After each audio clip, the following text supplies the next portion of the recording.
അസ്സലാമു അലൈക്കും വറഹ്മത്തുള്ളാഹി വബറകാതുഹു. പ്രിയപ്പെട്ട സഹോദരി സഹോദരങ്ങളെ, അള്ളാഹു നമ്മെ അനുഗ്രഹിക്കുമാറാകട്ടെ. സൂറത്തുൽ ഫാത്തിഹയുടെ 6-ാമത്തെ സൂക്തം. ബിസ്മില്ലാഹിർ റഹ്മാനിർ റഹീം. ഇഹ്ദിനസ് സിറാത്തൽ മുസ്തഖീം. അള്ളാഹുവിലേക്കുള്ള ഋജുവായ ശരിയായ പാതയിലേക്ക് ഞങ്ങളെ നീ നയിക്കണേ. അള്ളാഹു സുബ്ഹാനഹു വ തആലയിലേക്ക് എത്തിച്ചേരാൻ ഒറ്റ വഴി മാത്രമേ ഉള്ളൂ, ശരിയായ വഴി. എല്ലാ മതങ്ങളും ശരിയാണ്, എല്ലാ വഴികളും ശരിയാണ്, എല്ലാം ദൈവത്തിലേക്കുള്ളതാണ് എന്ന് പറയുന്നത് ശരിയല്ല. വിശുദ്ധ ഖുർആൻ അത് വളരെ വ്യക്തമായി പറഞ്ഞിട്ടുണ്ട്. ഇസ്ലാം, അല്ലാഹുവിങ്കൽ സ്വീകാര്യമായ മതം ഇസ്ലാം മാത്രമാകുന്നു.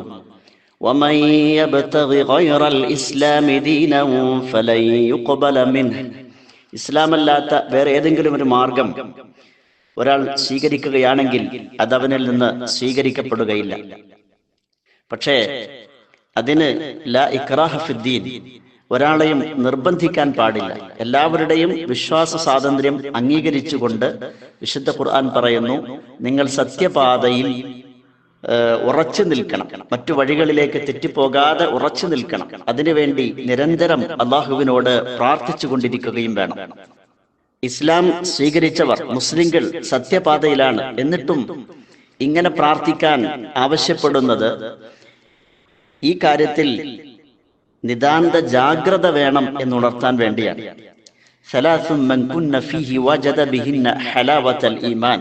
നബി സല്ലല്ലാഹു അലൈഹി വസല്ലമ തങ്ങൾ പറയുന്നു, 3 കാര്യങ്ങൾ കൊണ്ട് ഒരാൾക്ക് വിശ്വാസത്തിന്റെ മാധുര്യം ലഭിക്കും.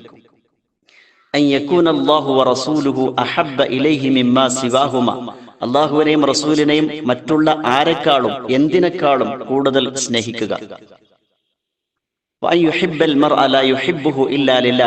അല്ലാഹുവിന് വേണ്ടി മാത്രം ഒരാളെ സ്നേഹിക്കുക.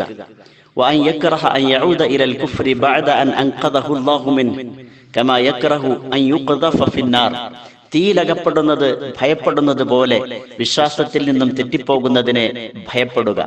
ഈ 3 കാര്യങ്ങൾ ഉണ്ടെങ്കിൽ വിശ്വാസത്തിന്റെ മാധുര്യം ലഭിക്കും. അതായത് എപ്പോഴും തീയിലകപ്പെടുന്നതിനെ ഭയപ്പെടുന്നത് പോലെ വിശ്വാസം തെറ്റിപ്പോകുമോ എന്ന ആശങ്ക ഉണ്ടായിരിക്കണം. അതിന് നിതാന്ത ജാഗ്രത പുലർത്തണം. കാരണം പിശാച് അള്ളാഹുവിനോട് ശപഥം ചെയ്തുകൊണ്ടാണ് ഇറങ്ങിപ്പോന്നത്. ലഅഖഉദന്ന ലഹും സിറാതകൽ മുസ്തഖീം ثم لآتينهم من بين أيديهم ومن خلفهم وعن أيمانهم وعن شمائلهم. യഥാർത്ഥമായ നിന്നിലേക്കുള്ള വഴിയിൽ അവർക്ക് വേണ്ടി ഞാൻ ഇരിക്കും. അവരെ പിഴപ്പിക്കാൻ വേണ്ടി ഞാൻ ചെന്നിരിക്കും. അവരുടെ മുന്നിലൂടെയും പിന്നിലൂടെയും വലതു ഭാഗത്തിലൂടെയും ഇടതു ഭാഗത്തിലൂടെയും എല്ലാ നിലക്കും അവരെ പിഴപ്പിക്കാൻ വേണ്ടി ഞാൻ പരിശ്രമിച്ചു കൊണ്ടേയിരിക്കും എന്ന് ശപഥം ചെയ്തുകൊണ്ടാണ് പിശാച് അന്ന് ഇറങ്ങിപ്പോന്നത്. അല്ലാഹു ഒരു ഉദാഹരണം പറയുന്നു. സിറാത്തൻ മുസ്തഖീമ, ശരിയായ ഒരു നേരെയുള്ള ഒരു പാത. വഅല ജംബതൈ സിറാത്തി സൂറാൻ, ആ പാതയുടെ 2 വശങ്ങളിലും വളരെ നീളമുള്ള 2 മതിലുകളുണ്ട്. ഫീഹിമ അബ്വാബുൻ മുഫത്തഹ, ആ 2 ചുവരുകളിലും ധാരാളം വാതിലുകൾ തുറന്നു കിടക്കുന്നു, തുറക്കപ്പെട്ട വാതിലുകൾ ധാരാളമുണ്ട്. വഅലൽ അബ്വാബി സുതൂറുൻ മുർഖാ, ആ വാതിലുകളിൽ ഒരു കർട്ടനിട്ട് മറച്ചിരിക്കുന്നു. വഅല ബാബിസ് സിറാത്തി ദാഅ യഖൂലു അയ്യുഹന്നാസ് ഉദ്ഖുലുസ് സിറാത്ത ജമീഅ വലാ തതഅറജു, ആ വഴിയുടെ കവാടത്തിൽ, ആ വഴിയുടെ തുടക്കത്തിൽ ഒരു പ്രബോധകൻ ഉണ്ടാകും. ജനങ്ങളെ, ഈ പാത നിങ്ങൾ പൂർണ്ണമായി വിട്ടുകിടക്കണം, ഇതിൽ നിന്ന് വഴിതെറ്റിപ്പോകരുത്, മറ്റു വഴികളിലേക്ക് കറങ്ങിപ്പോകരുത്, തെറ്റിപ്പോകരുത് എന്ന് പറഞ്ഞുകൊണ്ടിരിക്കുന്ന ഒരു പ്രവാചകൻ, ഒരു പ്രബോധകൻ ഉണ്ടാകും. അതുപോലെ ആ വഴിയുടെ മുകളിൽ നിന്നും ഒരു പ്രബോധകൻ ഉണ്ടാകും. ആ കവാടങ്ങളിൽ ഏതെങ്കിലും ഒന്ന് തുറക്കാൻ, ആ വിരി മാറ്റി അങ്ങോട്ട് പ്രവേശിക്കാൻ ഒരാൾ ഉദ്ദേശിക്കുമ്പോൾ ഖാല വൈഹക് ലാ തഫ്തഹു, ആ പ്രബോധകന്മാർ വിളിച്ചു പറയും, നീ അത് തുറക്കരുത്. ഫഇന്നക ഇൻ തഫ്തഹു തലിജുഹു, അത് തുറന്നാൽ നീ അങ്ങോട്ട് പ്രവേശിക്കും. കാരണം ഹുജിബത്തിൽ ജന്നത്തു ബിൽ മക്കാരിഹ് വഹുജിബത്തിൻ നാറു ബിശ്ശഹവാത്ത്, സ്വർഗ്ഗത്തിലേക്കുള്ള കാര്യങ്ങൾ അത് മനുഷ്യനെ പലപ്പോഴും വെറുപ്പുളവാക്കുന്ന കാര്യങ്ങളാണ്, അല്ലെങ്കിൽ അവന് മനസ്സില്ലാത്ത കാര്യങ്ങളായിരിക്കും.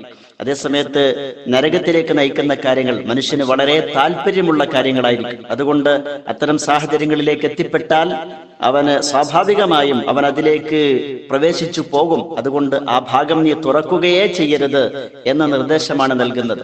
വസ്സിറാത്തു, ഇവിടെ ശരിയായ പാത എന്നതുകൊണ്ട് ഉദ്ദേശിക്കുന്നത് ഇസ്ലാമാണ്.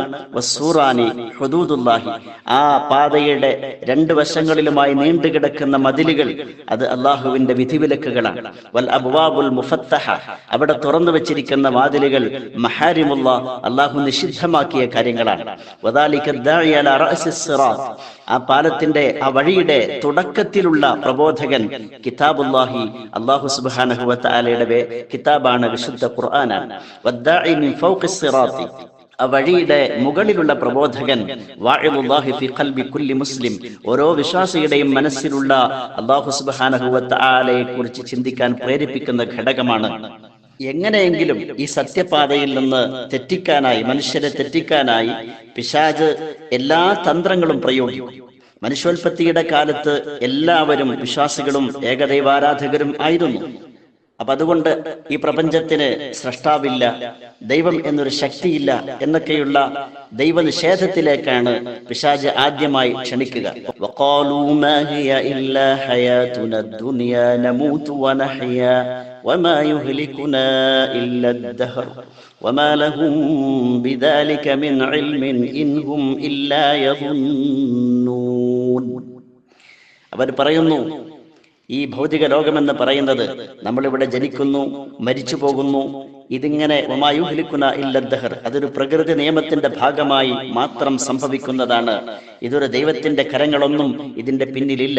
വമാലഹും ബിദാലിക മിൻ ഇൽം, എന്നാൽ അത് സംബന്ധമായ വ്യക്തമായ ഒരു അറിവ് അവർക്കില്ല. ഇൻഹും ഇല്ലാ യظുന്നൂൻ, കേവല ഭാവനകൾ മാത്രമാണ്. അം ഖുലിഖൂ മിൻ ഗൈരി ശൈഇൻ അം ഹുമുൽ ഖാലിഖൂൻ, ഒന്നുമില്ലായ്മയിൽ നിന്ന് ഒന്നുമില്ലാതെ യാദൃശ്ചികമായി സൃഷ്ടിക്കപ്പെട്ടവരാണോ അവർ? അല്ലെങ്കിൽ ഈ വിശാലമായ പ്രപഞ്ചത്തെ, ഈ പ്രപഞ്ചത്തിലുള്ള വസ്തുക്കളെ അവരാണോ സൃഷ്ടിക്കുന്നത്? അല്ല, അല്ലാഹു സുബ്ഹാനഹു വ തആലയാണ് എന്ന് വിശുദ്ധ ഖുർആൻ പറയുന്നു. അതായത് പ്രകൃതിയിൽ ഇന്ന് നാം ഈ കാണുന്ന വ്യവസ്ഥ ആര് സംവിധാനിച്ചു? ബുദ്ധിയും വിവേകവുമില്ലാത്ത പ്രകൃതിക്ക് ഇത്രയും അത്ഭുതകരമായ വ്യവസ്ഥയുള്ള ഒരു ലോകത്തെ സൃഷ്ടിക്കാൻ കഴിയുമോ? സാമാന്യ ബുദ്ധിക്ക് ഉൾക്കൊള്ളാൻ കഴിയാത്തൊരു കാര്യമാണ്. ഇത്രയും വ്യവസ്ഥാപിതമായ ഒരു ലോകം യാദൃശ്ചികമായി ഉണ്ടായി എന്ന് പറയുന്നത് സാമാന്യ ബുദ്ധിക്ക് ഉൾക്കൊള്ളാൻ കഴിയാത്ത കാര്യമാണ്. അതുകൊണ്ട് തന്നെ ദൈവനിഷേധത്തിലേക്ക് കൂടുതൽ ആളുകളെ എത്തിക്കാൻ ഒരു കാലത്തും പിശാചിന് കഴിയില്ല. അപ്പോൾ അവൻ അടുത്ത സ്റ്റെപ്പിലേക്ക് ഇറങ്ങും. ബഹുദൈവ വിശ്വാസത്തിലേക്കും ബഹുദൈവ ആരാധനയിലേക്കും ക്ഷണിക്കും. നൂഹ് നബി അലൈഹി സ്വലാത്തു വസ്സലാമിന്റെ കാലം മുതലാണ് ബഹുദൈവ വിശ്വാസവും ആരാധനയും തുടങ്ങുന്നത്. എല്ലാ പ്രവാചകന്മാരും ഏകദൈവ വിശ്വാസത്തിലേക്കായിരുന്നു ജനങ്ങളെ ക്ഷണിച്ചത്. പ്രവാചകന്മാരുടെ വിയോഗശേഷം കാലപ്പഴക്കത്തിൽ അനുയായികൾ അവരുടെ വിശ്വാസത്തിലും വേദഗ്രന്ഥങ്ങളിലും മാറ്റങ്ങൾ വരുത്തി. വേദഗ്രന്ഥങ്ങളിൽ മനുഷ്യൻ നടത്തിയ കൈകടത്തലുകളിലൂടെ, പിശാചിന്റെ സ്വാധീനത്തിലൂടെ ബഹുദൈവാരാധനയിലെത്തുകയും ദൈവത്തിലേക്ക് ക്ഷണിക്കാൻ വന്ന പ്രവാചകന്മാരെ തന്നെ ദൈവമാക്കുകയും ചെയ്തു. അതിന്റെ തെളിവുകളിൽ ഒന്നാണ് ഏകദൈവാരാധനയെക്കുറിച്ചുള്ള പരാമർശങ്ങൾ വേദഗ്രന്ഥങ്ങളിൽ ഇന്നും നിലനിൽക്കുന്നത്. അഥർവവേദത്തിലെ ഒരു വരി ഇങ്ങനെയാണ്: ഏകനായ അവൻ ഏകനായി തന്നെ എന്നെന്നും നിലനിൽക്കുന്നവനാണെന്ന് വിശ്വസിക്കുക, രണ്ടാമതൊരു ദൈവം ഇല്ല തന്നെ. ബൈബിൾ പഴയ നിയമത്തിൽ നമുക്ക് ഇങ്ങനെ കാണാം: യഹോവയായ ഞാൻ നിന്റെ ദൈവമാകുന്നു, ഞാനല്ലാതെ അന്യ ദൈവങ്ങൾ നിനക്കുണ്ടാകരുത്. മീതെ സ്വർഗത്തിലെങ്കിലും താഴെ ഭൂമിയിലെങ്കിലും ഭൂമിക്ക് കീഴെ വെള്ളത്തിലെങ്കിലും ഉള്ള യാതൊന്നിന്റെയും പ്രതിമ അരുത്. അവയെ നമസ്കരിക്കുകയോ സേവിക്കുകയോ ചെയ്യരുത്. ആവർത്തന പുസ്തകത്തിലെ ഒരു വരി, ആകയാൽ മീതെ സ്വർഗത്തിലും താഴെ ഭൂമിയിലും യഹോവ തന്നെ ദൈവം, മറ്റൊരുത്തനുമില്ല എന്ന് നീ ഇന്ന് അറിഞ്ഞ് മനസ്സിൽ വെച്ച് കൊള്ളുക. മാർക്കോസിന്റെ ഒരു വചനം, ഇസ്രായേലെ കേൾക്ക, നമ്മുടെ ദൈവമായ കർത്താവ് ഏക കർത്താവ്. മത്തായി സുവിശേഷത്തിൽ നമുക്കിങ്ങനെ കാണാം, എന്നോട് കർത്താവേ കർത്താവേ എന്ന് പറയുന്നവൻ ഏവനുമല്ല, സ്വർഗസ്ഥനായ എന്റെ പിതാവിന്റെ ഇഷ്ടം ചെയ്യുന്നവൻ അത്രേ സ്വർഗരാജ്യത്തിൽ കടക്കുന്നത്. നോക്കൂ, എല്ലാവരും പറയുന്നത് ഏകദൈവാരാധനയെ കുറിച്ചാണ്. പക്ഷെ പിന്നീട് പൈശാചിക സ്വാധീനത്താൽ ബഹുദൈവാരാധനയിലേക്ക് വഴിമാറി. അതിന് സന്നദ്ധമാകാത്തവരെ പുതിയ ആശയങ്ങളും ആചാരങ്ങളും പ്രചരിപ്പിക്കാൻ പിശാച് പ്രേരിപ്പിക്കും. അതിനും സന്നദ്ധമാകാത്തവരെ നിഷിദ്ധമായ കാര്യങ്ങൾ ചെയ്യാൻ പ്രേരിപ്പിക്കും. അതിനും സന്നദ്ധമായില്ലെങ്കിൽ അനഭിലഷണീയമായ കാര്യങ്ങൾ ചെയ്യാൻ, അല്ലെങ്കിൽ പ്രതിഫലം കൂടുതൽ ലഭിക്കുന്ന കാര്യങ്ങളിൽ നിന്ന് പ്രതിഫലം കുറഞ്ഞ കാര്യങ്ങളിലേക്ക് ക്ഷണിക്കും. ഇങ്ങനെ നിരന്തരം നമ്മെ വഴിതെറ്റിക്കാൻ ആജന്മ ശത്രുവായ പിശാച് ശ്രമിച്ചുകൊണ്ടിരിക്കും. അതിനാൽ ഇഹ്ദിനസ് സിറാത്തൽ മുസ്തഖീം, ഞങ്ങളെ ശരിയായ പാതയിലേക്ക് വഴി നടത്തണേ എന്ന പ്രാർത്ഥന നാം നിരന്തരം ആവർത്തിച്ചു കൊണ്ടിരിക്കണം.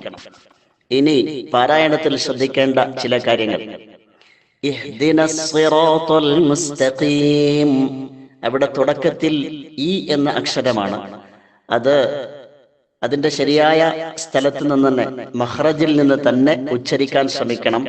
തൊണ്ടയുടെ അങ്ങേ അറ്റം, അതായത് നെഞ്ചിനോടടുത്ത ഭാഗം, ആ ഭാഗത്ത് നിന്നാണ് ഈ എന്ന ശബ്ദം വരേണ്ടത്. നമ്മൾ ഹ പറയുന്ന അതേ സ്ഥലത്ത് നിന്നാണ് ആ വരേണ്ടത്. ഇഹ്ദിന, അവിടെ കസ്റയാണുള്ളത്. അതുകൊണ്ട് എഹ്ദിന എന്ന് എകാരം വന്നു പോകരുത്.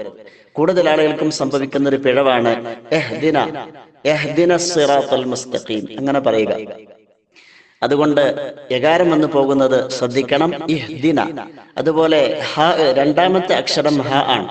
ഈ ഹ നമ്മൾ മുറിച്ചു പറയാൻ പറ്റാത്ത അക്ഷരമാണ്. കൽക്കലത്ത് എന്ന് പറയും. ഇൻഷാ അല്ലാഹ് തജ്വീദിന്റെ നിയമങ്ങൾ വിശദീകരിക്കുമ്പോൾ നമുക്കത് പഠിക്കാം.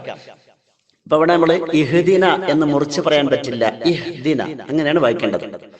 ഇഹ്ദിന, ഇഹ്ദിന എന്ന് വായിക്കരുത്. ഇഹ്ദിനസ്, ആ സ്വാദ് നമ്മൾ ശ്രദ്ധിക്കണം.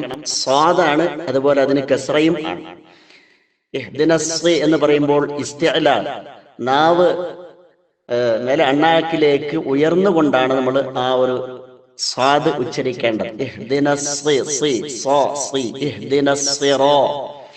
ഇഹ്ദിനസ്സറാത്ത എന്നാകരുത്. ശരിക്ക് ആ കസ്റ വെളിവാകണം.